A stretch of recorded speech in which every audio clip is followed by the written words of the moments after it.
2022-23 ద్రవ్య వినిమయ బిల్లుపై అసెంబ్లీలో మంగళవారం ప్రసంగించిన ముఖ్యమంత్రి కల్వకుంట్ల చంద్రశేఖరరావు పేదరిక నిర్మూలనలో డ్వాక్రా మహిళల సంఘాలకు నిధులు అందించి విశేష సేవలు చేస్తున్న పేదరిక నిర్మూలన సంస్థ సెరఫ్లోని 3,978 ఉద్యోగులకు ప్రభుత్వ ఉద్యోగులతో సమానంగా జీతాలు అందిస్తామని ప్రకటించారు. చట్టసభలలో, శాసనసభలలో, పార్లమెంటులో జరగవలసినటువంటి చర్చల సరళి కూడా బాగా ఇంప్రూవ్ అయితే మంచిది అధ్యక్ష. చాలామంది కొత్త సభ్యులు కూడా ఉన్నారు, భవిష్యత్తున్న వాళ్ళు ఉన్నారు. భవిష్యత్తులో ఈ రాష్ట్రాన్ని, దేశాన్ని నడిపేటువంటి యువ నాయకత్వం కూడా ఉంది అధ్యక్ష. వాళ్ళందరికీ ఉపయోగపడుతుందని కూడా నేను భావిస్తా ఉన్నా. కొన్ని రకాల స్పెసిమన్స్ అంటే కొన్ని ప్రతీకాత్మక విషయాలు కొన్ని తయారవుతూ ఉంటాయి అధ్యక్ష పరంపరలో భాగంగా. అనేక దేశాలలో డెమోక్రసీ మెచ్యూర్ అవుతున్న కొద్దికి, పరిణతి పెరుగుతున్న కొద్దికి చర్చల సరళి కానీ, ఆలోచన సరళి కానీ, సమకాలీన సామాజిక ధోరణుల మీద అద్భుతమైన సమీక్షలు నిర్వహించి తగినటువంటి చర్యలు తీసుకుంటూ ఉంటారు అధ్యక్ష. తద్వారా ఉత్తమమైనటువంటి ఫలితాలు వచ్చేటువంటి అవకాశాలు కూడా చాలా ఉంటాయి. చాలా దేశాలు అట్లా ముందుకు పురోగమిస్తూ ఉన్నాయి. మన దేశంలో అధ్యక్ష కొన్ని అలవాట్లు వచ్చేసినాయి. ప్రత్యేకించి నేను మళ్ళీ ఒకసారి మనవి చేస్తా ఉన్నా అధ్యక్ష.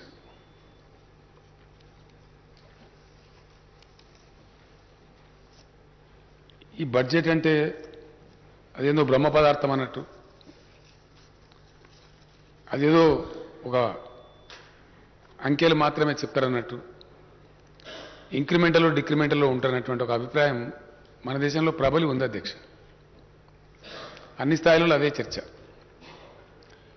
పార్లమెంట్లో కానీ, వివిధ రాష్ట్రాలలో ప్రవేశపెట్టేటువంటి బడ్జెట్ల సందర్భంగా కానీ రెండు విషయాలు మనం గమనిస్తాం అధ్యక్ష. బడ్జెట్ ఆర్థిక మంత్రి గారు ప్రవేశపెడతారు. దానికి సంబంధించి అధికార పక్ష సభ్యులు ఆహా బడ్జెటు, ఓహా బడ్జెటు, ఇది అద్భుతమైన బడ్జెటు అని వీళ్ళు చెప్తారు అధ్యక్ష. ప్రతిపక్ష సభ్యులేమో ఇది పనికిమాలిన బడ్జెటు, పసలేని బడ్జెటు, బడ్జెట్ సప్పగా ఉంది. ఇప్పుడు నాకు జ్ఞానం వచ్చి 50 ఏళ్ళు అయితే అధ్యక్ష ఈ రాజకీయపరమైనటువంటి ఇదే మాటలు వింటాం అధ్యక్ష స్టీరియోఫోనిక్. ఏం కారణం? దీనిలో మార్పు లేదు అధ్యక్ష. ఇది కంటిన్యూ ఉంటుంది. సీట్లు మారినప్పుడు కూడా ఇదే ధోరణి. ఇటుంటే ఈ మాట, అటుంటే ఆ మాట. స్థూలంగా మనం ఆలోచిస్తే అధ్యక్ష, బడ్జెట్ అనేది నిధుల యొక్క కూర్పు. ఈ కూర్పు ఎట్లా ఉండాలా, ఏం జరగాల, ఆ సమకూర్చబడ్డ నిధులను ఏ విధంగా వినియోగించి రాష్ట్రం లేదా దేశం యొక్క అభ్యుదయానికి తోడ్పడాలనేటువంటిది ఇక్కడ విషయం అధ్యక్ష. దీనిలో అప్పులు అనేది కూడా ఒక రెటరిక్ మన కంట్రీలో. ఇదేదో 1940స్లో, 1950స్లో, 1960స్లో మాట్లాడే వరకు బాగానే ఉండే. ఆ తర్వాత వచ్చినటువంటి కాలంలో ప్రపంచ ఆర్థిక వ్యవస్థ కొత్త పుంతలు దొక్కుతూ ఉంది. మన దేశ ఆర్థిక వ్యవస్థ కూడా కొత్త పుంతలు దొక్కుతూ ఉంది. నాకుండే పరిజ్ఞానం మేరకు అధ్యక్ష, ఐ స్టాండ్ ఫర్ కరెక్షన్. దేశానికి స్వతంత్రం వచ్చిన తర్వాత బడ్జెట్ ప్రవేశపెడితే మన మొట్టమొదటి బడ్జెట్ ఓన్లీ 190 crores అధ్యక్ష. జస్ట్ 190 కోట్లు దేశ బడ్జెట్. అందులో దగ్గర 91 కోట్లేమో రక్షణ నిధికి అధ్యక్ష, డిఫెన్స్కే. మిగిలిందే మొత్తం దేశానికి బడ్జెట్. నేను ఎంఏ పొలిటికల్ సైన్స్లో ఉన్నప్పుడు అధ్యక్ష 1978లో ఇప్పుడు కాంగ్రెస్ గవర్నమెంట్ వస్తే డాక్టర్ చెన్నారెడ్డి గారు ముఖ్యమంత్రిగా బడ్జెట్ ప్రవేశపెడితే 680 crores అధ్యక్ష budget, Andhra Pradesh budget.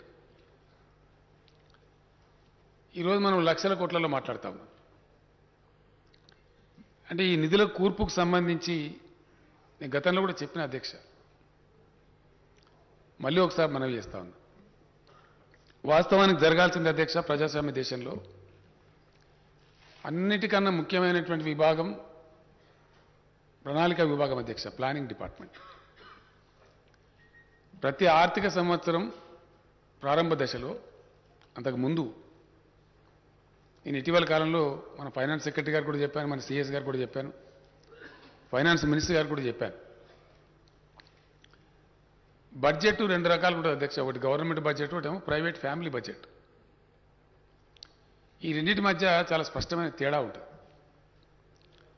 Private budget ఏమో వాళ్ళ బ్యాంక్ బ్యాలెన్స్ మీదనో వాళ్ళకు సంవత్సరం మొత్తం మీద కలిపి వచ్చే ఆదాయం మీదనో ఆధారపడి వాళ్ళ ప్లానింగ్ ఉంటుంది అధ్యక్ష.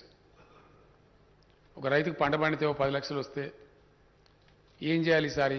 అమ్మాయి పెళ్లి చేయటమా, ఇల్లు కట్టుకోవటమా, లేదు పిల్లవాడిని మెడిసిన్ చదివించడమా, లేదు ఇంకేదైనా 2 ఆభరణాలు కొనుక్కోవడమా? ఇది ప్రైవేట్ బడ్జెట్ అధ్యక్ష. వాళ్ళ యొక్క పర్స్ ఏదైతే ఉంటుందో వాళ్ళ కిట్టి, దాని మీద ఆధారపడి వాళ్ళ బడ్జెట్ రూపకల్పన జరుగుతుంది. కానీ గవర్నమెంట్కి వచ్చేటప్పటికి అది తారుమారు అవుతుంది అధ్యక్ష. గవర్నమెంట్లో మొట్టమొదటి ప్లాన్ ప్రిపేర్ అవుతుంది. ఈ సంవత్సరం విద్యా రంగం మీద మనం ఎంత ఖర్చు పెట్టాలా, అవసరాలు ఏమున్నాయి, వైద్య రంగం పరిస్థితి ఏంది, లేదు పలానా రంగం ఏంది, పలానా రంగం ఏంది, నీటిపారుదల ఏంది, మంచి ఏంది, చెడ్డ ఏంది అని ఒక ప్లాన్ ప్రిపేర్ అవుతుంది. యాజ్ అగైన్స్ దట్ ప్లాన్ నిధుల కూర్పు జరుగుతుంది అధ్యక్ష. ప్రజాస్వామ్య ప్రభుత్వానికి వాస్తవంగా చెప్పానంటే ఉండే వైటల్ పవర్స్ రెండే అధ్యక్ష. Government in a democracy can tax anybody. ఆ ట్యాక్స్ ఎక్కువ వేసినరా తక్కువ వేసినరా అది ప్రజా కోర్టులో తీర్పు చెప్తారు అధ్యక్ష, ప్రజలు వాళ్ళకి నచ్చకపోతే. వైటల్ పవర్స్ రెండే. It can tax anybody, it can arrest anybody. ఈ 2 అధికారాలు మాత్రమే ఉంటాయి అధ్యక్ష. డెమోక్రసీలో ఉండే గొప్పతనమే అది. ఈ కూర్పులో భాగంగా రాష్ట్రానికి వచ్చేటువంటి పన్నులు మన దేశంలో ఉన్నటువంటి మన రాజ్యాంగ విహితమైనటువంటి అరేంజ్మెంట్ ప్రకారంగా కొన్ని పన్నులేమో రాష్ట్రాలు వసూలు చేస్తే అధ్యక్ష, కొన్ని సెంట్రల్ గవర్నమెంట్ వసూలు చేస్తాయి. States share in central taxes అంటే కేంద్రం కలెక్ట్ చేసిన దాంట్లో.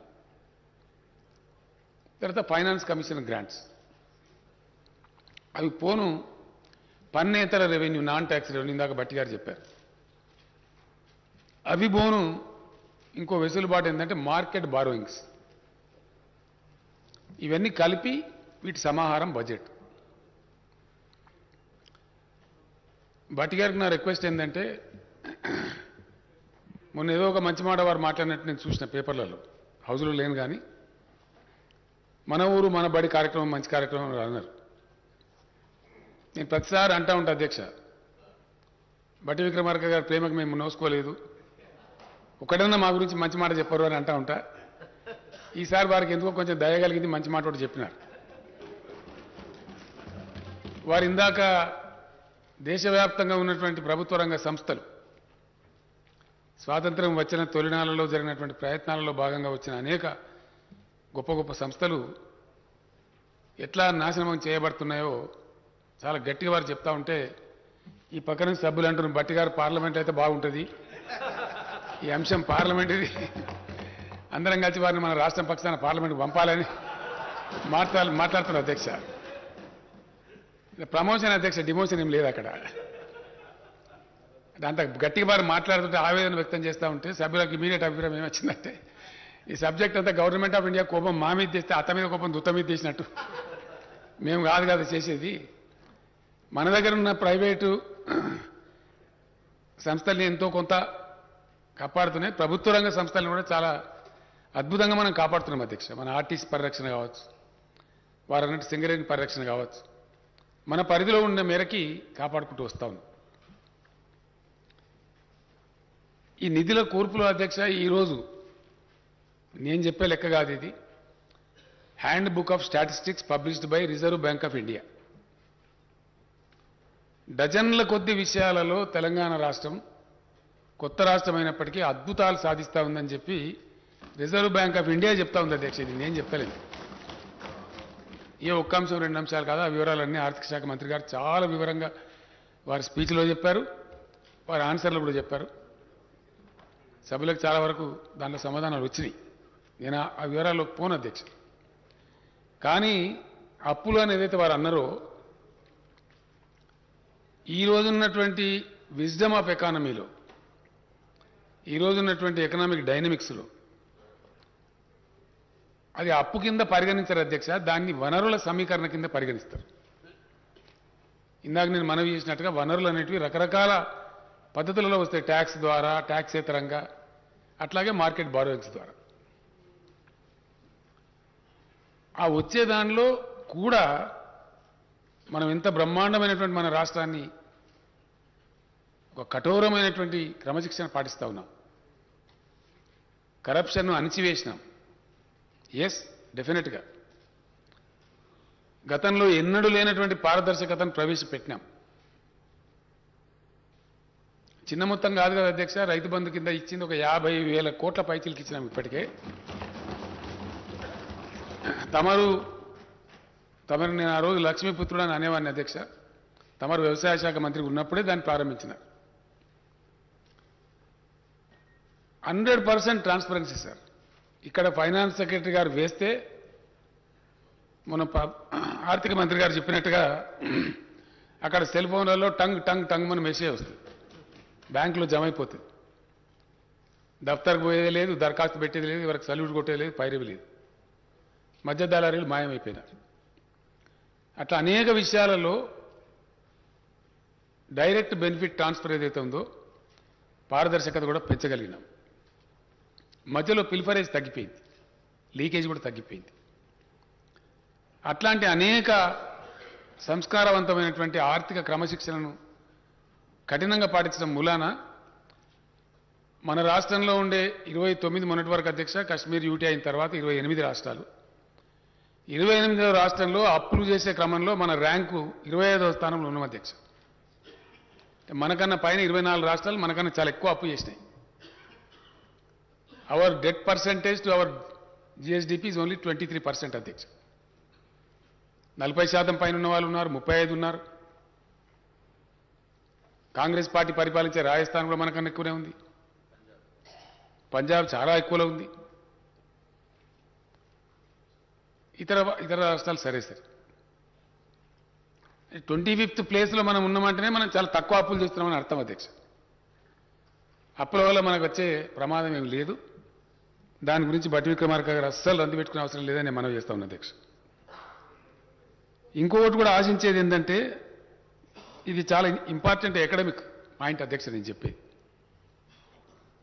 బడ్జెట్ మీద చర్చ జరిగేటప్పుడు ఒక విషయం తప్పకుండా చర్చ జరగాలి డెఫినెట్గా. ఆ స్థాయి మన సభకు రావాలి అధ్యక్ష.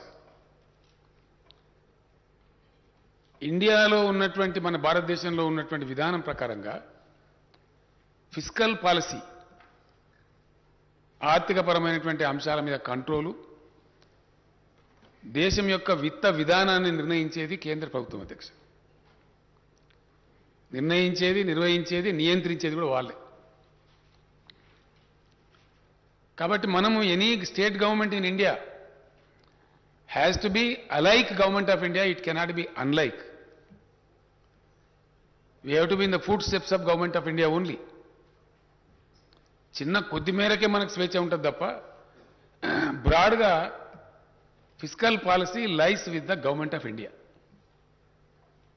అక్కడ గొప్ప కనుక ఉన్నట్టయితే వ్యవహారం అంతా దేశం అంతా గొప్పగా ఉంటుంది అధ్యక్ష. ఆ పరిస్థితి కూడా రాష్ట్రాల శాసనసభలు సమీక్ష చేయాలి. ఆ పరిణతిని రాష్ట్ర శాసనసభలు సంతరించుకోవాలి. It's very important academic point అధ్యక్ష. మన హౌస్ రికార్డులో కూడా ఉంటుంది. దానికోసం అని నేను చెప్తా ఉన్నాను. ఒక సమగ్రమైనటువంటి విశ్లేషణ అది ఆశిస్తాం అధ్యక్ష. అట్లా జరగట్లేదు. ఫర్ ఎగ్జాంపుల్, మార్కెట్ బారోయింగ్కి సంబంధించి చట్టం ఒకటి ఉంది, FRBM, fiscal responsibility budget management. దేశానికి పెద్దగా వ్యవహరించేటువంటి కేంద్ర ప్రభుత్వం, మరి ఇప్పుడున్న కేంద్ర ప్రభుత్వం, ఈ ఈ నిమిషంలో దేశాన్ని పరిపాలించే ప్రభుత్వం, వాళ్ళ పాలసీ చాలా విచిత్రమైన ధోరణులు కొన్ని కనపడతా ఉన్నాయి.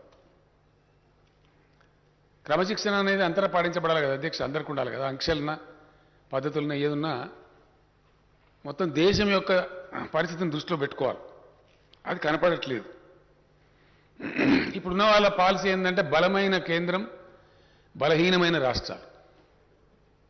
ఇది చాలా ఫెడరల్ సమాఖ్య యొక్క స్ఫూర్తికి విఘాతం కలిగించేటువంటి, అవాంఛితమైనటువంటి, అనారోగ్యమైనటువంటి అప్రజాస్వామిక చర్య అధ్యక్ష. ఇది భవిష్యత్తులో దేశంలో అనేక సమస్యలకు దారి కూడా తీస్తుంది. ఇట్లాగా ఈ పెడధోరణి కనుక కొనసాగితే it's not desirable, definitely not desirable.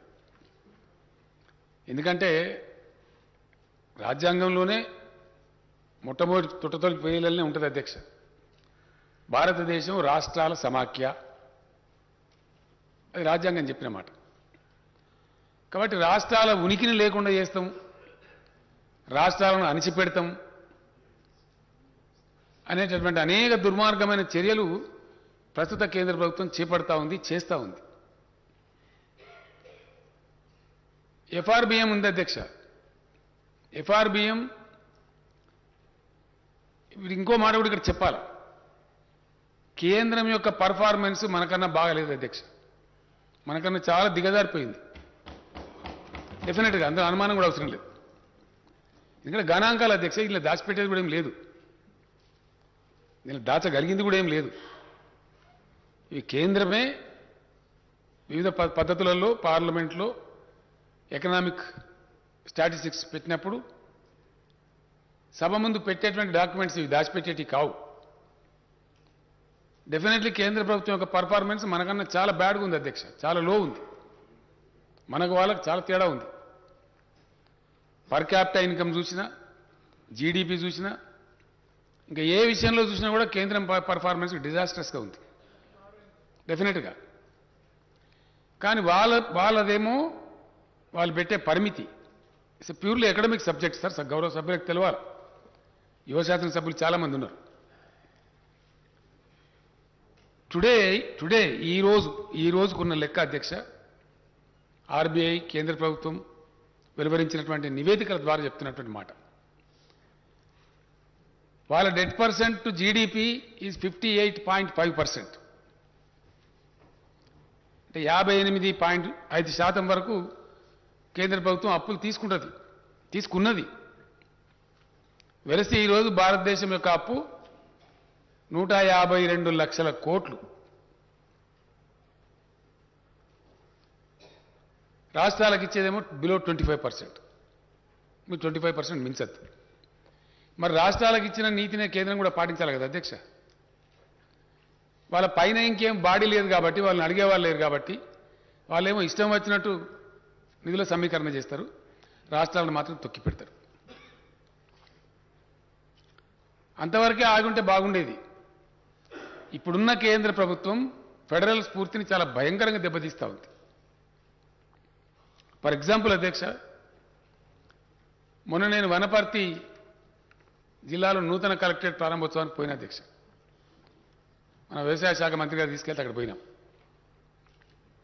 ఆ సందర్భంలో అక్కడ ప్రజలు కోరినారు, ఒక రోడ్డు వేయాల్సిన అక్కడ ఉంది. చిన్న లీనియర్ రోడ్, అంత పెద్ద గొప్ప రోడ్డు కూడా కాదు, దానికి ఏమి 100 ఎకరాలు తీసుకునే అవసరం కూడా లేదు. కొద్దిపాటి అడవి భూమి తీసుకోవాలి, మధ్యలో ఉంది. నిన్న మొన్నటి వరకు రాష్ట్రానికి ఉన్న అధికారం అధ్యక్ష 5 హెక్టార్స్ వరకు ప్రజల అవసరాల కోసం ఒక రోడ్డు కానీ, ఒక ఇరిగేషన్ కాలువ కానీ, ఏదో కాలనీ నిర్మాణం కానీ, మరొకటి కానీ 5 హెక్టార్స్ వరకు మనం వాడుకునే అవకాశం మనకున్నది. ఇప్పుడున్న కేంద్రం దాన్ని తగ్గించి కోతబెట్టి ఓన్లీ 1 హెక్టార్ తెచ్చారు. ఇది సమాఖ్య స్ఫూర్తికి విఘాతం కలిగిస్తుందా? సమాఖ్య స్ఫూర్తిని పెంపొందిస్తుందా? భారతదేశం రాష్ట్రాల సమాహారం అనే రాజ్యాంగ స్ఫూర్తికి విఘాతం కలిగిస్తుందా? ఇది సమీక్ష చేయాల్సిన అవసరం ఉంది. ఈడ ప్రతిపక్షం అధికార పక్షం అనే భేదం లేకుండా రాష్ట్రాల శాసనసభలు ఇటువంటి విషయాలను ఫెడరల్ స్ఫూర్తికి విరుద్ధంగా జరిగేటువంటి విధానాలను ముక్త కంఠంతో ఏకకంఠంతో మనందరం కూడా ఖండించాల్సిన అవసరం ఉందని నా అభిప్రాయం అధ్యక్ష. All states in India, all legislatures in India must debate on this point, because the very spirit of federalism is in danger. చాలా ఘోరమైన పనులు జరుగుతూ ఉన్నాయి. చివరికి అధ్యక్ష, రాష్ట్రాలలో ఆల్ ఇండియా సర్వీస్ అధికారులు పనిచేస్తారు. మనకు 3 రకాలుగా ఉంటారు ఆల్ ఇండియా సర్వీస్ ఆఫీసర్స్ రాష్ట్రాల పరిధిలో ఉన్నప్పుడు. సరే, మరొకటి కూడా ఉంటుంది ఇండియన్ ఫారిన్ సర్వీస్, అది వేరే. ఐఏఎస్, ఐపీఎస్, ఐఎఫ్ఎస్ అధికారులు మన దగ్గర పనిచేస్తారు అధ్యక్ష. వీళ్ళు రాష్ట్ర ప్రభుత్వం యొక్క పాలసీ మేకింగ్లో, పొలిటికల్ బ్యూరోక్రసీకి ఇచ్చే గైడెన్స్లో చాలా ప్రధాన భూమిక పోషిస్తారు అధ్యక్ష. రాజకీయ ప్రభుత్వాలు మారినా వాళ్ళు కంటిన్యూస్గా ఉంటారు కాబట్టి రాష్ట్రం యొక్క స్థితిగతులు చక్కటి పద్ధతిలో పోవడానికి మార్గదర్శనం చేస్తూ ఉంటారు. అందుకే దేశం వాళ్ళకి అంత ఉన్నత స్థాయి డిగ్రీ ఇచ్చి గౌరవం ఇచ్చింది. వాళ్ళు ఏ రాష్ట్రంలో ఏ పాలసీ ఉంటుందో, అక్కడ అవసరాలు ఉంటాయో దానికి అనుగుణంగా వాళ్ళు పనిచేస్తారు అధ్యక్ష. దానిలో మమేకమై పనిచేస్తారు. They are once allotted to a cadre, they are part of the state government. ఇక్కడనే ఎండ్ ఆఫ్ ద సర్వీస్ దాకా పనిచేస్తారు, రిటైర్ అవుతారు. ఆ విధంగా ఉంటుంది.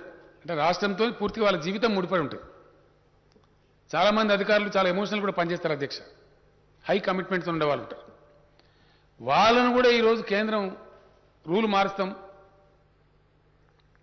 ఏ రాష్ట్రంలో ఉన్న ఏ అధికారినైనా సరే ఎప్పుడు పడితే అప్పుడు వాపసు తీసుకునేటట్టు పిలిపించుకునే అధికారం మేము పెట్టుకుంటామని చెప్పి మీ గొంతుకు వస్తామని రాష్ట్రాలని అడిగింది అధ్యక్ష కేంద్ర ప్రభుత్వం. ఇట్లా చేద్దామనుకుంటున్నాం, మీ అభిప్రాయం ఏందని. మేమైతే చాలా బలంగా చెప్పినాం, ఇది చాలా దుర్మార్గమైన చర్య, మంచిది కాదు, please drop this idea, it's not correct. All India service అధికారులను కూడా ఒక అభద్రతకు లోను చేసేటువంటి, వాళ్ళ చెప్పు చేతల్లో పెట్టుకునేటువంటి, ఫెడరల్ స్ఫూర్తికి విఘాతం కలిగించేటువంటి తీవ్రమైనటువంటి కథ అధ్యక్ష. అధ్యక్ష, ఇంకోటి కూడా చెప్పాల్సిన అవసరం ఉంది ఈ సందర్భంలో, అవసరమని నేను భావిస్తా ఉన్నా.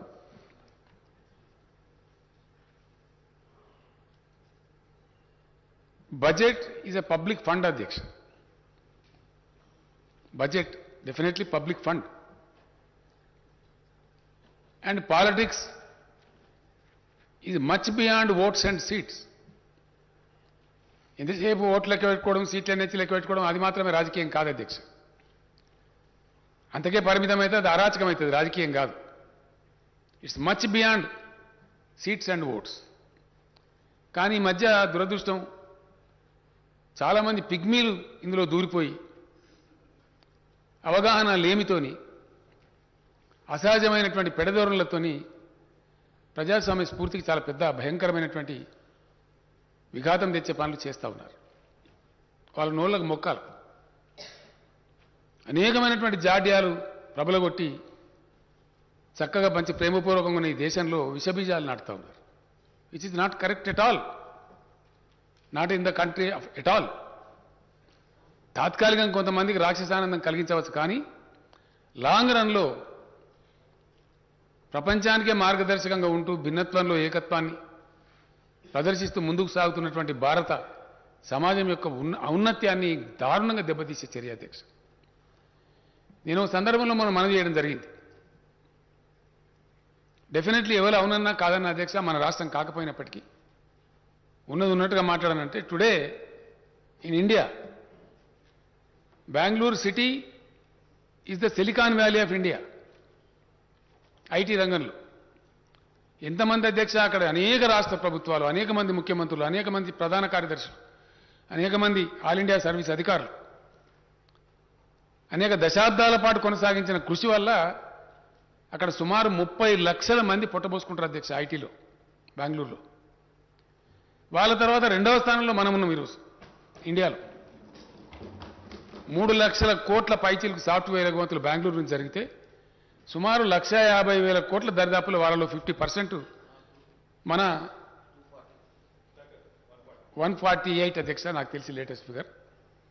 సుమారు 1,50,000 కోట్ల సాఫ్ట్వేర్ ఎక్స్పోర్ట్ మన హైదరాబాద్ నుంచి జరుగుతుంది. చిన్నతనంలో నేను బేగంపేట ఎయిర్పోర్టు మా స్కూల్ ఎక్స్కర్షన్లో వస్తే అధ్యక్ష 3 గంటలు నిల్చుంటే ఒక విమానం వచ్చింది అధ్యక్ష. 3 గంటలు. Today our Shamshabad airport handles about 589 aircrafts a day.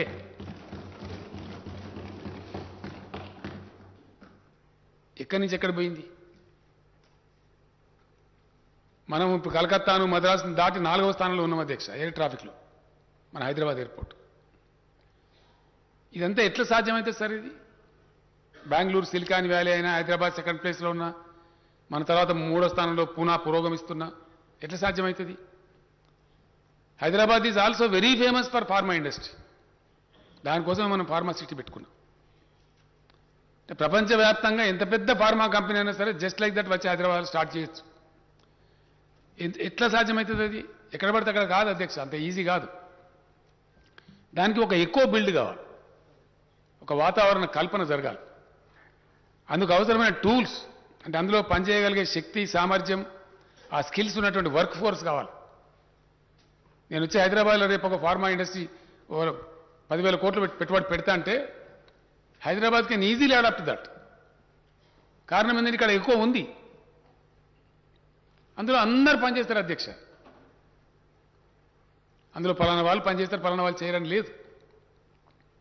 బెంగళూరులో ఐటీ ఇండస్ట్రీ ఉందన్నా, మన హైదరాబాద్లో ఐటీ ఇండస్ట్రీ ఉందన్నా, మన దేశం వాళ్ళు కదా అధ్యక్ష, అనేక దేశాల వాళ్ళు పనిచేస్తూ ఉంటారు ఇక్కడ. నేను చెప్పే 580 ఎయిర్క్రాఫ్ట్లలో అనేక మంది వాళ్ళు వచ్చిపోతూ ఉంటారు, ప్రతిరోజు వచ్చిపోతూ ఉంటారు.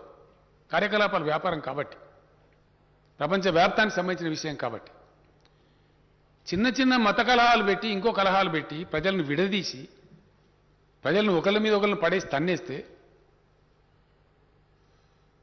బెంగళూరులో విమానం దిగితే ఆడ కర్ఫ్యూ ఉంటుందట, హిజాబ్ పంచాయతీ, హిజాబ్ అదేందో హిజాబ్ పంచాయతీ.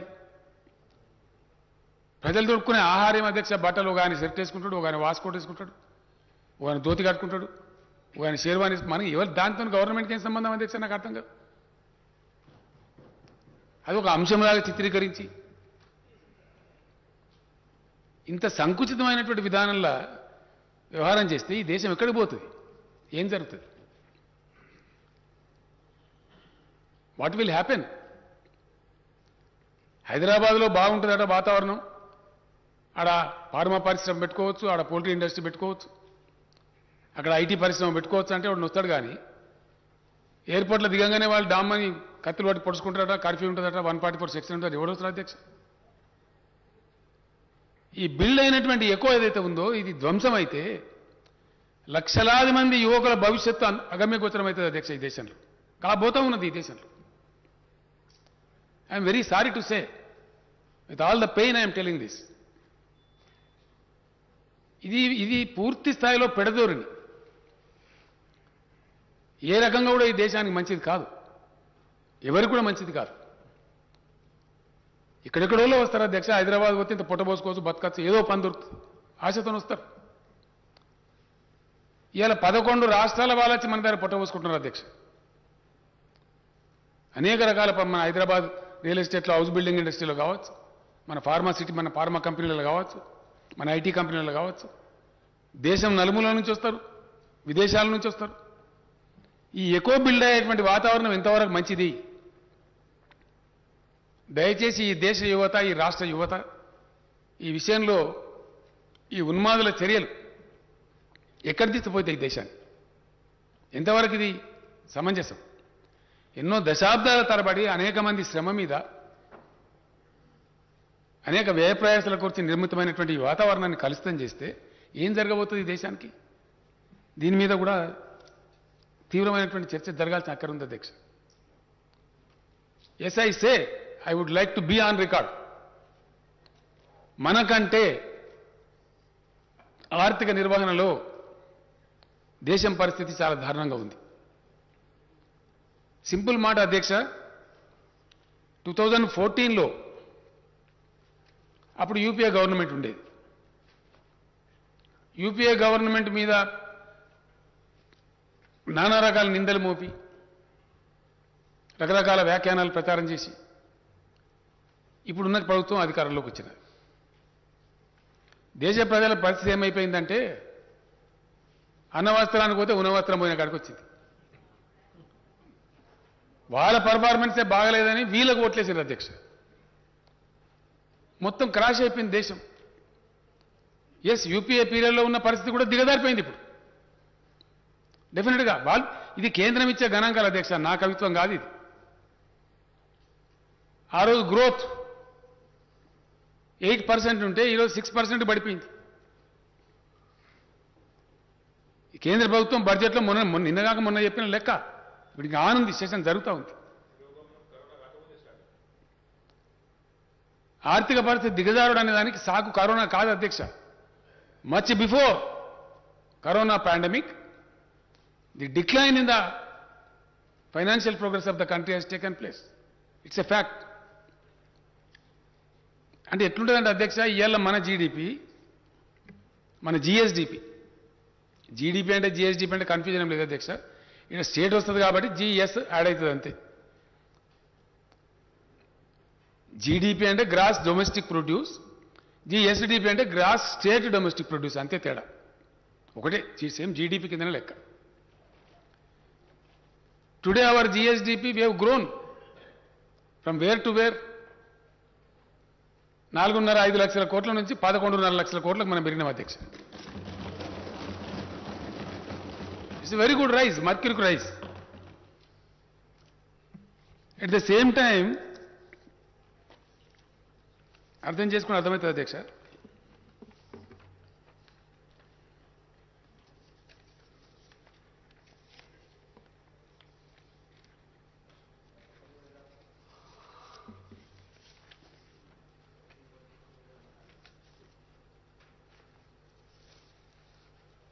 తలసరి ఆదాయం అధ్యక్ష ఎట్లా ఉంటుంది తేడా అంటే, తెలంగాణ పర్ఫామ్ చేసిన స్థాయిలో కేంద్రం పర్ఫామ్ చేసి ఉంటే, సింపుల్ అర్థమెటిక్స్ సార్, దీనిలో పెద్ద అంకర గారడి కూడా లేదు, చాలా సింపుల్ అర్థమెటిక్స్ ఇది. మన జీడిపి, మన జిఎస్డిపి ఈరోజు తెలంగాణ స్థాయిలో కనుక కేంద్రం పనిచేసి ఉంటే 11.5 లక్షల కోట్లు కాదు అధ్యక్ష, 14.3 లక్షల కోట్లు ఉండాలి. కానీ 11.5 కాడ ఆగిపోయినాం. ఏం కారణం? మనం చేసిన స్థాయిలో కేంద్రం పర్ఫార్మెన్స్ లేదు కాబట్టి. సంపద సమకూరాలి మనకు కూడా అంటే కేంద్రం కూడా బాగా పర్ఫామ్ చేయాలి అధ్యక్ష, సైమల్టేనియస్గా రెండు పర్ఫామ్ చేయాలి. అక్కడ లేదు అధ్యక్ష. 5 లక్షల కోట్ల నుండి మనమేమో 11.55 లక్షల కోట్లకు మనం పెరిగినాం అధ్యక్ష. ప్రతి సంవత్సరం 1 లక్ష కోట్ల సంపద మనం పెంచుకుంటూ పోతున్నాం. ఇదే సమయంలో 7 సంవత్సరాల కాలంలో దేశం యొక్క జీడిపి 124 లక్షల కోట్ల నుంచి 236 లక్షల కోట్లకు పెరిగింది అధ్యక్ష. అంటే భారతదేశ వృద్ధి రేటు కంటే తెలంగాణ వృద్ధి రేటు 38.7% ఎక్కువ అధ్యక్ష.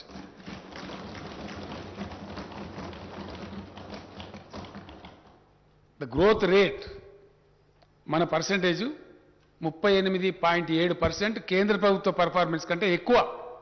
ఇది కేంద్రం చెప్పిన లెక్క అధ్యక్ష, మా లెక్క కాదు. అంటే ఇంకో 3 లక్షల కోట్ల రూపాయల సంపద మనకు సమకూరాల్సింది కూరకుండా పోయింది కేంద్రం యొక్క నాన్ పర్ఫార్మెన్స్ వల్ల, కేంద్రం యొక్క అసమర్థ ఆర్థిక విధానాల వల్ల. It's a fact on record అధ్యక్ష. ఇంకో పక్కన $5 ట్రిలియన్ ఎకానమీ,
మొత్తం ప్రమాణంగా భూముల రేట్లు పెరిగినాయి.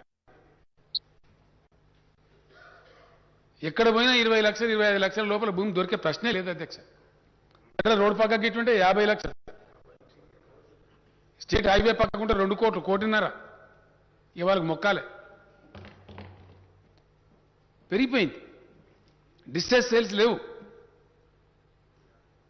భూమి కావాలని అడిగితే 30 లక్షలు కూడా నేను 40 లక్షలు ఇస్తా అంటుండే. ఇవాళ ఇరిగేషన్ ప్రాజెక్టులు కంప్లీట్ చేసి మనం 1,00,000 కోట్లు దాదాపు ఖర్చు పెట్టి తెచ్చినా ఫ్రీ వాటర్ సప్లై ఇస్తా ఉన్నాం.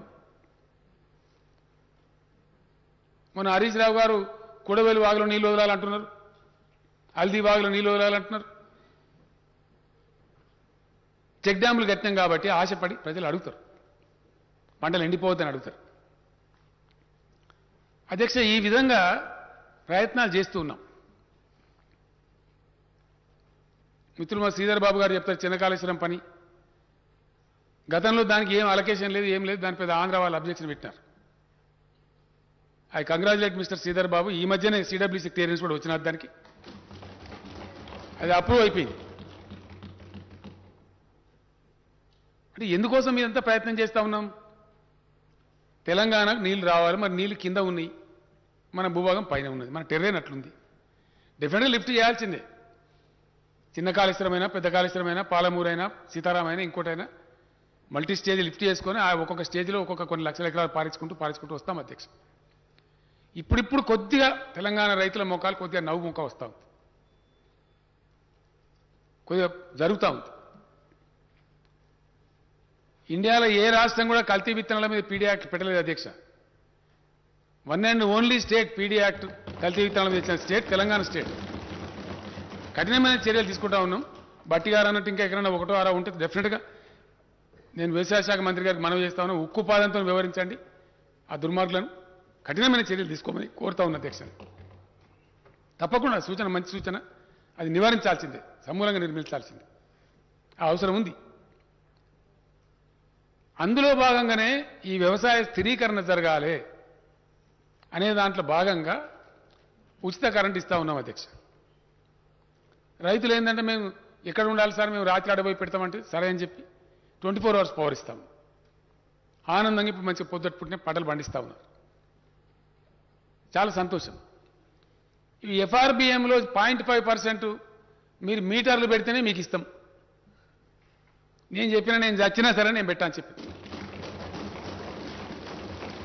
అంటే ఏమైతుంది అధ్యక్ష, ఇప్పుడు 5 ఏళ్ళకి పెట్టిన అంక్ష అది. 5 ఏళ్ళు ఇంటూ 5,000, 25,000 కోట్ల రూపాయలు తెలంగాణ నష్టపోతుంది కేంద్రం అవలంబించే దుర్మార్గమైనటువంటి పాలసీ వల్ల. This is the reality, this is the fact, this is what is happening. సరిగా మాట్లాడడం చాలా మాట్లాడతారు అధ్యక్ష బయట. ఇది మంచి పద్ధతి అయితే జరగలేదు అధ్యక్ష. జీడీపీ 8% నుంచి 6% పడిపోయింది సార్. 5 లక్షల పైచీలకు సంస్థలు, పరిశ్రమలు మూతపడ్డాయి. నిరుద్యోగిత రేటు, అన్ఎంప్లాయ్మెంట్ రేట్ యూపీఏ ప్రభుత్వం కంటే చాలా దారుణంగా పడిపోయింది.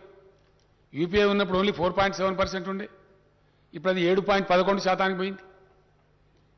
హంగర్ ఇండెక్స్లో దేశం ఆగమైపోయింది. ఇవన్నీ నేను చెప్తాను అధ్యక్ష, ఇవన్నీ UNDP, world bank, reserve bank ఇచ్చిన ఫిగర్స్ ఇవి. హంగర్ ఇండెక్స్లో మన స్థానం 101 అధ్యక్ష. పాకిస్తాన్, నేపాల్, బంగ్లాదేశ్ కన్నా కింద ఉన్నాం. ఆకలి రాజ్యం అవుతా ఉంది. ఇండివిజువల్ రైట్స్, ప్రజల యొక్క హక్కుల పరిరక్షణలో 85 నుంచి 119 పోయింది ఇండియా ర్యాంకు. హ్యూమన్ డెవలప్మెంట్ ఇండెక్స్లో 80 నుంచి 131 స్థానానికి పోయింది. ప్రజాస్వామ్య విలువల పరిరక్షణలో 56 నుంచి 93 పోయింది అధ్యక్ష. ఇవన్నీ యుఎన్డిపి, వరల్డ్ బ్యాంకు, ప్రపంచ స్థాయి సంస్థలు వెలువరించినటువంటి అంకెలు, నా ఫిగర్స్ కావు. ఈ మీద ఈ చక్కదనం ఉంటే దీనిలో బట్టి విక్రమార్క గారు నా మీద పడితే నేనేం చేయాలి అధ్యక్ష? నేను వారిని ఏం అంటలేను అధ్యక్ష. 100% తమరు చెప్పింది కరెక్ట్. దీనిలో అంతులేని పెరిగింది అధ్యక్ష, బాగా బ్రహ్మాండంగా పెరిగింది. బాధ్యత చెప్తున్నారు అధ్యక్ష, దానిలో కనీసం కొంత పద్ధతిగానే చెప్పేది మనకు ఇప్పుడు అట్లా కాదు. దేశంలో భయంకరంగా పెంచబడుతున్నది ఏంటి అధ్యక్ష? ఇవన్నీ కిందికి పోయినాయి. కోటాను కోట్ల మంది పేదరికంలోకి పోయినారు. అన్ఎంప్లాయ్మెంట్ రేట్ పెరిగింది, జీడీపీ తగ్గిపోయింది, పరిశ్రమలు మూతపడ్డాయి. ఆత్మనిర్భర్ అని చెప్తే ఆత్మ లేదు, నిర్భర్ లేదు. ఆత్మ నిబ్బరం కోల్పోతా ఉంది దేశం. These are all facts. పెరిగింది ఏదైనా ఉన్నదంటే మత పిచ్చి పెంచుతా ఉన్నారు. ఆ మత పిచ్చు, ఆ కార్చిచ్చు దహించి వేస్తుంది అధ్యక్ష ఈ దేశాన్ని. నేను ఈ దేశ యువతకు, ఈ దేశంలో ఉన్న బుద్ధిజీవులకు, మేధావులకు అప్పీల్ చేస్తా ఉన్నాను, ఇది మంచిది కాదు, ఏ రకంగా కూడా మంచిది కాదు,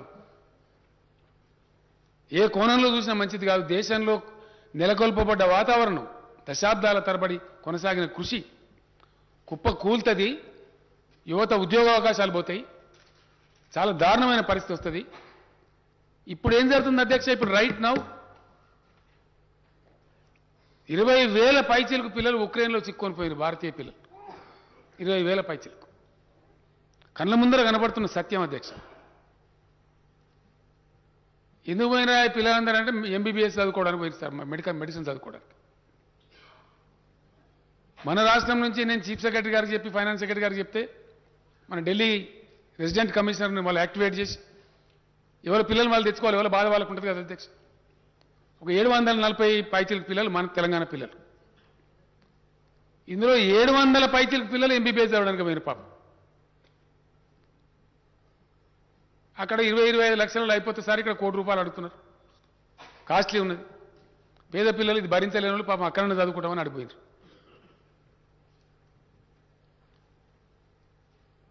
ఎందుకు పోయినా అంటే ఇక్కడ దిక్కు లేదు కాబట్టి పోయింది, అవకాశం లేదు కాబట్టి పోయింది. ఏం చేయాలి ఇప్పుడు? ఆ పిల్లల యుద్ధం ఇంకా సంసిపోలేదు, అది ఏమవుతుందో తెలియదు. కింద పడి మీద పడి ఇప్పటి వరకు 710 మంది పిల్లలను మనం టికెట్లు భరించి తెచ్చినాం అధ్యక్ష, వాపస్ తెచ్చినాం. ఇప్పుడు వాళ్ళ భవిష్యత్ ఏంటి? వాళ్ళ చదువు డిస్కంటిన్యూ కావన్నా, ఆగిపోవన్నా, తిరిగి ఉక్రెయిన్ పోయే పరిస్థితులు ఉన్నాయా? ఏం జరగాల? తెలంగాణ ప్రభుత్వంగా నేను ప్రకటిస్తా ఉన్న అధ్యక్ష, మేము భారత ప్రభుత్వానికి రాస్తాం, వెంటనే వాళ్ళ చదువులకు ఎంత ఖర్చు అయినా మేము భరించి ఇక్కడ చదివిస్తాం వాళ్ళను. వాళ్ళు డిస్కంటిన్యూ కాకుండా, వాళ్ళ భవిష్యత్తు దెబ్బతినకుండా నేను చీఫ్ సెక్రటరీ గారు ఉన్నారు ఇక్కడనే, ఆరోగ్య శాఖ మంత్రి గారు ఉన్నారు, నేను మనవి చేస్తాను, వెంటనే రాయండి. Please write to government of India immediately, we're ready. ఈ రకంగా పరిస్థితులు ఉన్నాయి అధ్యక్ష. దీని మీద కూడా కేంద్ర మంత్రులు ఉన్న వాళ్ళు ఎవరు పొమ్మన్నారు? ఆ పిల్లోడు ఒకరు పాపం నవీన్ అని ఒక పిల్లగాడు చనిపోయాడు బెంగళూరు. వాళ్ళ తల్లిదండ్రులు ఏడుస్తూ ఉంటే తిన్నదరగకపోయారు అని మాట్లాడతారు. తిన్నదరగక ఉక్రెయిన్ పోతారా అధ్యక్ష? అరే పిల్లలు పోయిరు పాపం, దిక్కులేకి గరీబ్ వాళ్ళు పోయిరు, చదువుకుంటామని పోయిరు. వాళ్ళ మీద మాట్లాడవలసిన పద్ధతేనా? ఇగో ఇది, దీని మీద మాట్లాడితే మీరు దేశద్రోహులు. అరే ఇది ఎక్కడ అన్యాయం అధ్యక్ష? ఇటువంటి పెడదూరన్లు ఇవి ఎందుకు దారితీస్తాయి? దయచేసి నేను తమరికి, తమరి ద్వారా గౌరవ సభ్యులకు, సభ ద్వారా ప్రజానికానికి మనవి చేస్తా ఉన్నా. This is not at all desirable scenario, not at all. ఏ రకంగా కూడా వాంఛనీయం కాదు. ఇది ఇట్లా కంటిన్యూగా ఆనిస్తే దేశానికి చాలా ప్రమాదం వస్తుంది. ఉన్న ఉపాధి పోతుంది, ఉద్యోగాలు పోతాయి, అవకాశాలు పోతాయి, పెట్టుబడులు రావు, ఒక భయానకమైన పరిస్థితి వస్తుంది. డెఫినెట్లీ ఒక పక్క వస్తూనే ఉన్నాయి.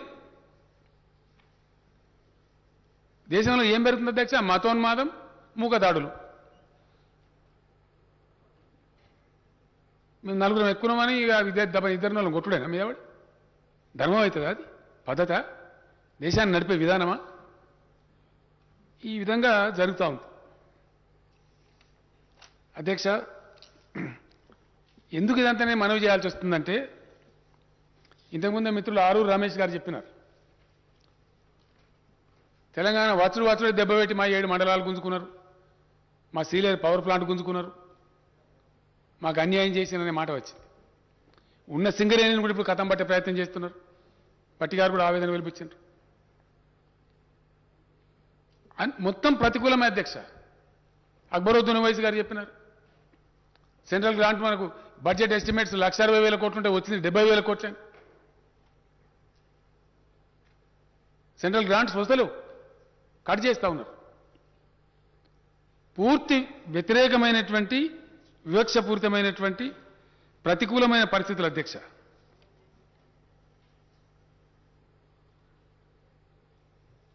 అధ్యక్ష,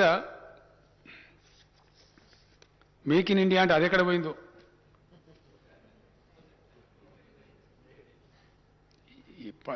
చాలా దారుణమైనటువంటి పరిస్థితులు.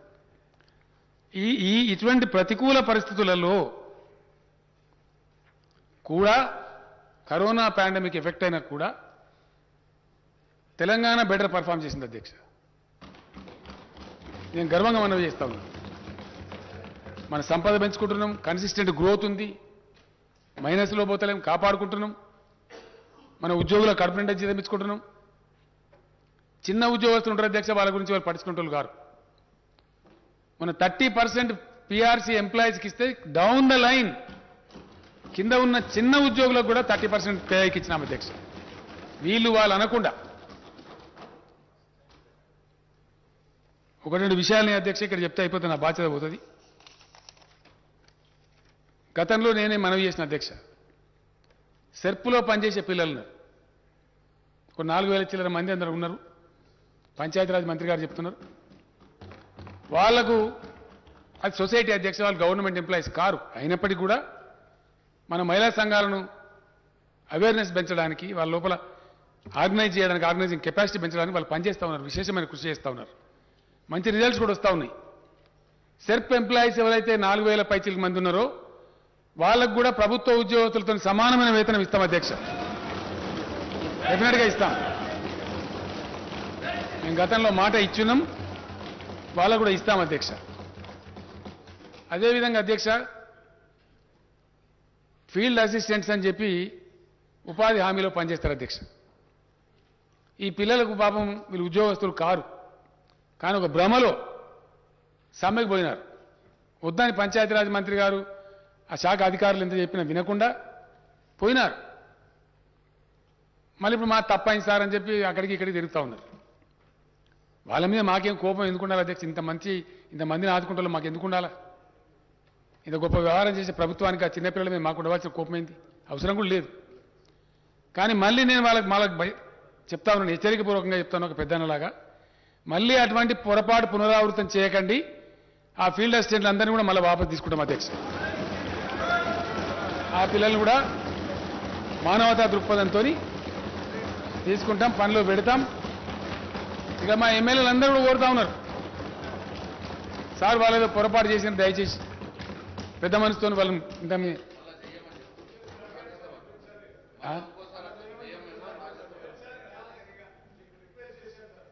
ఏమంటారు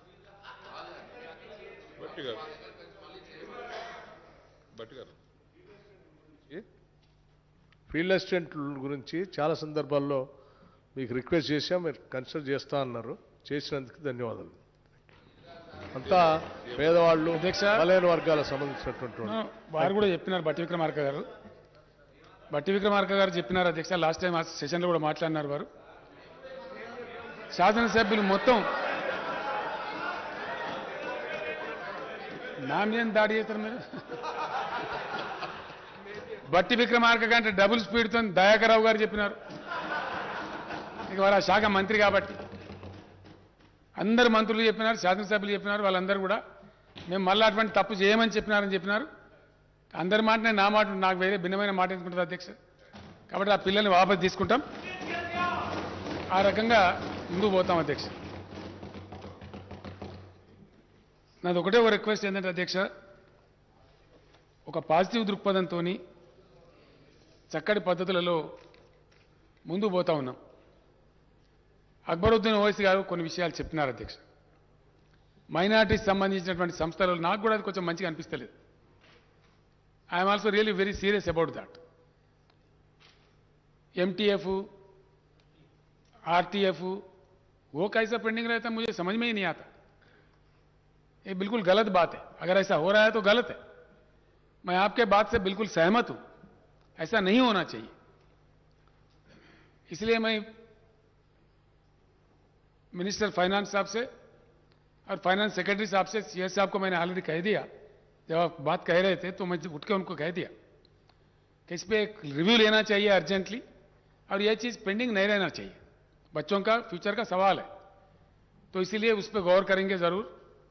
और दूसरी बात है जो आपने कहा है वो भी सच बात है.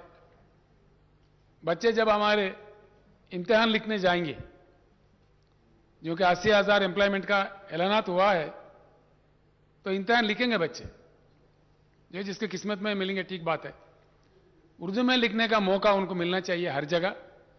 And I will personally ensure, I request the Minister for Finance and also the Honorable Education Minister to see that at every level people are allowed who want to write the exam in Urdu. बिल्कुल उनको मौका मिलना चाहिए. और कुछ जो पहले हम फॉलो कर रहे थे उसके बारे में भी आपने जिक्र किया. जैसे कि पब्लिक सर्विस कमीशन में माइनॉरिटी के मेंबर होना चाहिए, बिल्कुल होना चाहिए. हर शोबे हयात में होना चाहिए. यहां वहां क्यों, जहां जहां कामियां हैं, आपने जो मुतालबा किया मैंने नोट कर लिया. बिल्कुल उस पर गौर करेंगे और जल्द से जल्द वो पूरे जो जितने नशिस्तों पे वैकेंसीज है वहां पे माइनॉरिटीज को अच्छा मौका दिया जाएगा. मैं आपसे भी प्रपोजल लेता हूं. वो सारे चीज जो भी करने हैं मैं कर लेता हूं. అధ్యక్ష, నేను మొన్న కూడా చెప్పిన అధ్యక్ష, మళ్ళా కూడా ఒకసారి రిపీట్ చేస్తా ఉన్నా. మా కమిట్మెంట్ చెప్పాల్సిన అక్కడ ఉంది. ఎందుకంటే ఇదేవాళ్ళు ఇచ్చిన చిట్టి శ్రీనివాస్ గౌడ్ గారి ఎంప్లాయీస్ లీడర్ ఉండే, ఇప్పుడు మినిస్టర్గా పనిచేస్తున్నారు. ఐకేపీ వాళ్ళని చేస్తామన్నారు కదా, మరి మున్సిపాలిటీ సంగతి ఏంది? మెప్మా అని ఉన్నారని చెప్పారు, వాళ్ళకు కూడా ఇస్తాం అధ్యక్ష, ఆన్ పార్ విత్ ఐకేపీ. ఇంకా సేమ్ జాబ్ వాళ్ళు కూడా చేస్తూ ఉన్నారు పాపం పిల్లలు. ఐకేపీ అండ్ మెప్మా వాళ్ళని కూడా కన్సిడర్ చేసి వాళ్ళకు కూడా ప్రభుత్వ ఉద్యోగస్తులతో సమానంగా వేతనాలు ఇస్తాం. అది మీరు ఆర్థిక మంత్రి గారి దగ్గర కూర్చొని, మీకు నాకు చెప్పడం కాదు, ఇది పంచాయతీరాజ్ మినిస్టర్ గారిది, మున్సిపల్ మినిస్టర్ గారి బాధ్యత. ఫైనాన్స్ మినిస్టర్ గారితో కూర్చొని లెక్కలు తేల్చండి. దాన్ని కూడా మనం ఇన్కార్పొరేట్ చేసి, ఇక్కడ I have to thank the police department of Telangana. మన డీజీపీ గారు, వారి నాయకత్వంలో పోలీసులు శాంతి భద్రతలు అద్భుతంగా పరిరక్షిస్తూ ఉన్నారు అధ్యక్ష. నేను ఇందాక మనవి చేసినటువంటి ఆ ఇకో బిల్డ్ కావాలంటే ఊరికే కాదు అధ్యక్ష. లా అండ్ ఆర్డర్ ఆల్సో చాలా చాలా ప్రాధాన్యత వహించేటువంటి సంస్థ. అది చక్కగా ఉన్నది. ఇప్పుడు ఎక్కడికైనా పోతాము, ఇప్పుడు సపోజ్ ఈ ప్రశాంత్ రెడ్డి గారు ఇంటికి పోతాం అంటాడు, దాన్ని ప్రసాదం పెడతారంటే మంచిగా పోయి తీసుకుంటాం. కానీ అక్కడికి పోతే రెండు కొడతారంటే వాళ్ళని పోతారు అధ్యక్ష. అట్లనే శాంతియుతంగా వాతావరణం మంచిగా ఉండి, ఎన్విరాన్మెంట్ ఉండి, పనిచేయగలిగే పరిస్థితి ఉండి, పెట్రోల్ పడితే 10 రూపాయలు పడితే ఇంకో 2 రూపాయలు లాభం వస్తుందంటే వాళ్ళని వస్తారు. కానీ పొద్దున్న లేస్తే జగడం పెట్టి గందరగోళం పెట్టి అట్లా ఉంటే ఆ పరిస్థితి ఉంటే రారు అధ్యక్ష. కాబట్టి పోలీసు కూడా డెఫినెట్గా వెల్ పర్ఫార్మ్డ్ పోలీసు ఉన్న కాడ శాంతి భద్రతలు బాగుంటాయి. ఈ ఎకోపి నిర్మాణం చేయడంలో తెలంగాణ ఇటువంటి ప్రగతి సాధించడానికి అవసరమైనటువంటి ఇకో ఏదైతే బిల్ట్ అయిందో over a period of last 7 years, police also has played a greater role. I appreciate them and request the police to continue with the same spirit. అధ్యక్ష, వీటన్నిటి సమాహారంగా ఇక్కడ బిల్డ్ అయినటువంటి ఎకో ఎక్కడి నుంచి ఎక్కడికి పోయినాం? 24 గంటల కరెంట్ ఇస్తాం, అది నిజం అధ్యక్ష. మేమేం డంబాచారం చెప్పుకునే పని లేదు. ఇంటింటికి నల్లా పెట్టి నీళ్ళు ఇచ్చే ఒకటే ఒక రాష్ట్రం ఇండియాలో తెలంగాణ అధ్యక్ష. అండ్ నా లెక్క కాదు అధ్యక్ష, ఇది handbook of statistics on Indian states. భారతదేశంలో ఉన్న రాష్ట్రాల మీద ఇటీవలనే 2021 హ్యాండ్ బుక్ ఆఫ్ స్టాటిస్టిక్స్ అయితే RBI, Reserve Bank of India వెలువరించిందో దానిలో Telangana though it is a new state, youngest state of India, Telangana has grown up to become a fastest wealth maker in this country. Yes, sir. అధ్యక్ష తెలంగాణ ఏర్పడినాడు 3 ప్రభుత్వ కళాశాలలు, medical కళాశాలలు. ఇవాళ దాన్ని 33 తీసుకొని పోతా ఉన్నాం. ఇదే నిదర్శనం అధ్యక్ష. మొన్న మంత్రి గారు చెప్పినారు ఎక్కడెక్కడ పెడుతున్నాం అనేది. వాటితో పాటు ఇంతకుముందు అక్బరుద్దీన్ ఓవైసీ గారు ఒక మంచి మాట కూడా చెప్పారు. హెల్త్ యూనివర్సిటీలో పారామెడికల్ కోర్సెస్ ట్రీట్మెంట్ ఇవ్వాలన్నారు. డెఫినెట్గా అది చాలా ఇంపార్టెంట్ విషయం. ఒక హాస్పిటల్ ఉంటుంది, కంప్లీట్గా ఉంటేనే, అలా అన్ని హంగులు ఉంటేనే సమగ్రంగా ఉంటుంది. కాబట్టి తప్పకుండా తీసుకొని పోతాం. దేశ తలసరి ఆదాయంలో మనమే నంబర్ 1 ఉన్నాం అధ్యక్ష. సిక్కిం అనే రాష్ట్రం మనకంటే చాలా చిన్నది, అది 6 లక్షలు. మనతో పోల్చదగ్గ రాష్ట్రమే కాదు. సిక్కిం జనాభానే 6,60,000. జస్ట్ 0.1% మనకన్నా ముందున్నది అధ్యక్ష. But we're the number 1 state in the country. అధ్యక్ష, ఇవన్నీ ఊరికే రాలే. నేను ముఖ్యమంత్రి అయిన తర్వాత ఒక సందర్భంలో మాట్లాడుతుంటే హెల్త్ విషయంలో మనం జాగ్రత్తలు తీసుకోవాలా అంటే, ఏ స్టేట్లలో బాగుంది ఇండియాలో, బయట దేశాల్లో ఎక్కడ బాగుంది అంటే తమిళనాడు బాగుంది సార్ మనకంటే. అంటే తమిళనాడు టీం పంపించిన అధ్యక్షుడు నా సెక్రటరీ స్మితా సబర్వాల్ గారు, ఆమె ఆధ్వర్యంలో ఇంకొక 4గురిని ఐఏఎస్ అధికారులను పంపిస్తే స్టడీ చేసి వచ్చి చెప్పినారు. అధ్యక్ష, తమిళనాడు పోయినప్పుడు ఈ IMR, MMR sir, infant mortality rate and mother mortality rate బాగా తమిళనాడు మంచిగా ఉంది సార్ అంటే అక్కడ పోయినాం. మేము గర్వాన్ని పోలేదు అధ్యక్ష. ఎక్కడ బాగుంటే అక్కడి నుంచి నేర్చుకునే ప్రయత్నం చేసినాం. ఆడిపోయి తెచ్చుకుంటే సంతోషపూర్వకంగా అధ్యక్ష తెచ్చుకొని దాన్ని అడాప్ట్ చేసినాం. అనేక పద్ధతులు. కేసీఆర్ కిట్ ప్రారంభించినాం, ఇన్స్టిట్యూషనల్ డెలివరీస్ పెంచినాం, న్యూట్రిషన్ పెంచినాం, అంగన్వాడీలలో వాళ్ళకి ఇచ్చేటువంటి గుడ్లు, పాలు, వాళ్ళలో కొంతమంది గ్రాములు అంటే నేను చెప్పిన గ్రాములు మాట్లాడద్దు, దమనవలలో ఒకటి అన్నం ఎక్కువ బెటరా, అంత దరిద్రం ఉందా ప్రభుత్వానికి అని కోపం చేసి మందలిచ్చి అక్కడ పెంచినాం. వీటన్నిటి ఫలితంగా అధ్యక్ష నిన్నగాక మన 3-4 డేస్ బ్యాకే నీతి ఆయోగ్ వెలువరించినటువంటి నివేదికలో, Indian government of India health department వెలువరించిన దానిలో మాతా మరణాల సంఖ్యలో తమిళనాడు కంటే కూడా మనం ఇంప్రూవ్ అయిపోయినాం అధ్యక్ష. టుడే ద రేట్, మేము తమిళనాడు పోయినాడు మన దగ్గర మాతా మరణాల సంఖ్య 92, తమిళనాడులో 79 అధ్యక్ష. ఇప్పుడు లేటెస్ట్ దాంట్లో తమిళనాడులో 58 ఉంటే తెలంగాణ 56 ఉంది అధ్యక్ష. I really congratulate the health department. చాలా అద్భుతంగా ముందుకు పోతా ఉన్నాం. 3 మెడికల్ కాలేజీలు ఉంటే ఇలా 33 మెడికల్ కాలేజీలు తీసుకొని పోతా ఉన్నాం ఆ సంఖ్యను. డెఫినెట్గా దాంతోపాటు మెడికల్ కళాశాలతో పాటు ఖచ్చితంగా నర్సింగ్ కాలేజ్ కూడా ప్రతి దగ్గర ఏర్పాటు చేయబోతా ఉన్నాం అధ్యక్ష. అది కూడా కంప్లీట్ కాబోతా ఉంది. విశ్వవిద్యాలయాలు కూడా అంతకుముందు 13 ఉంటే ప్రైవేట్ గవర్నమెంట్ కలిపి ఇప్పుడు 11 విశ్వవిద్యాలయాలు కూడా నెలకొల్పినాం అధ్యక్ష. ఆ రకం కూడా ముందుకు పోతా ఉన్నాం. ఆ విధంగా తెచ్చిన అప్పులు జాగ్రత్తగా ఒక్కరోజు కూడా అధ్యక్ష not even a day by date default లేకుండా చెల్లించే ఒకటే ఒక రాష్ట్రం ఇండియాలో తెలంగాణ. అందుకే తెలంగాణ భాషలో చెప్పాలంటే దాన్ని పతారా అంటారు అధ్యక్ష. పతారా పతారా మంచిగా ఉంటేనే మనకి ఎవరైనా మన దగ్గర చూస్తారు అధ్యక్ష. మోతెబరి 40 సంవత్సరాల బాండ్స్ కూడా అమ్ముడుపోయే ఒకే ఒక రాష్ట్రం తెలంగాణ రాష్ట్రం అధ్యక్ష. అప్పులతో మనది 24వ ర్యాంక్ అధ్యక్ష. మన పైన 23 ఉన్నాయి. పెరిగిన సంపద యొక్క ఫలితాలు డెఫినెట్గా ప్రజల అనుభవంలో ఉన్నాయి. ఆ వివరాలన్నీ ఆర్థిక మంత్రి గారు చెప్పిన అధ్యక్ష. నేను ఇంకా వివరాలు చెప్పను. ఒక్క విషయం మాత్రం చెప్పి ముగిస్తా అధ్యక్ష. ఇప్పుడు ప్రాజెక్టు కడతా ఉన్నాం, ఫ్రీ కరెంట్ ఇచ్చినాం, రైతు బంధు పెట్టుబడి ఇచ్చినాం. చాలామంది దళిత వర్గాల మిత్రులు, మా పార్టీలో కూడా దళిత పిల్లలు ఉన్నారు అధ్యక్ష. చాలామంది ఉద్యమంలో భాగస్వాములై ఇలా శాసనసభ్యులైనారు, పార్లమెంట్ సభ్యులైనారు. మా కిషోర్ కావచ్చు, మా బాల్క సుమన్ కావచ్చు, అనేక మంది అధ్యక్ష. పిహెచ్డీలు చేసిన వాళ్ళు కూడా ఉన్నారు.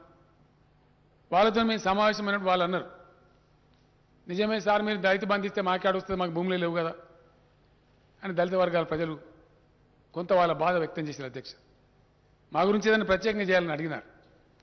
నేను చెప్పిన సంపద పెరిగితే, రాష్ట్ర సంపద పెరిగితే కొద్దిగా ఓపిక పట్టండి దయచేసి, మీకు నేను చూపెడతా ఫలితం అని చెప్పినాం. డెఫినెట్గా సంపద పెంచినాం కాబట్టి భారతదేశంలోనే విప్లవం తీసుకొచ్చే మహత్తరమైన పథకం దళిత బంధు పథకం. అధ్యక్ష, దాన్ని మా యొక్క దళిత